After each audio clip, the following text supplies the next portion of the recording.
Tusculan Disputations by Marcus Tullius Cicero. Book 1. On the Contempt of Death. At a time when I had entirely, or to a great degree, released myself from my labors as an advocate and from my duties as a senator, I had recourse again, Brutus, principally by your advice, to those studies which never had been out of my mind, although neglected at times, and which after a long interval I resumed.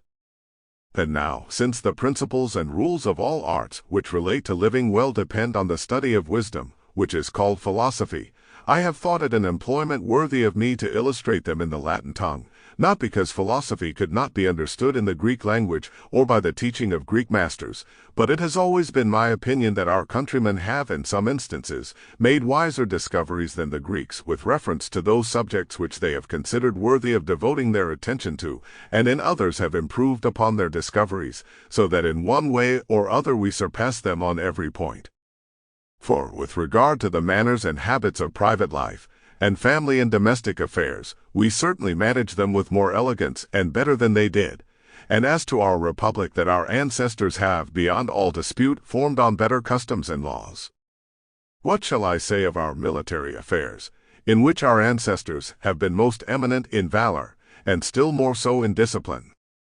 As to those things which are attained not by study, but nature, neither Greece nor any nation is comparable to us, for what people has displayed such gravity, such steadiness, such greatness of soul, probity, faith, such distinguished virtue of every kind, as to be equal to our ancestors?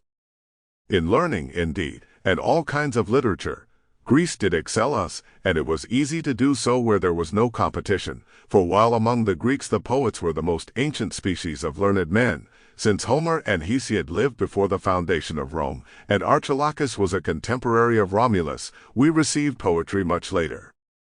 For it was about 510 years after the building of Rome before Livius published a play in the consulship of C. Claudius, the son of Caecus, and M. Tuditanus, a year before the birth of Ennius, who was older than Plautus and Naevius. It was, therefore, late before poets were either known or received among us, though we find in Cato de Originibus that the guests used, at their entertainments, to sing the praises of famous men to the sound of the flute.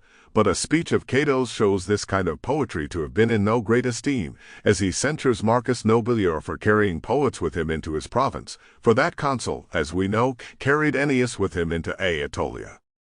Therefore the less esteemed poets were in, the less were those studies pursued, though even then those who did display the greatest abilities that way were not very Sample complete.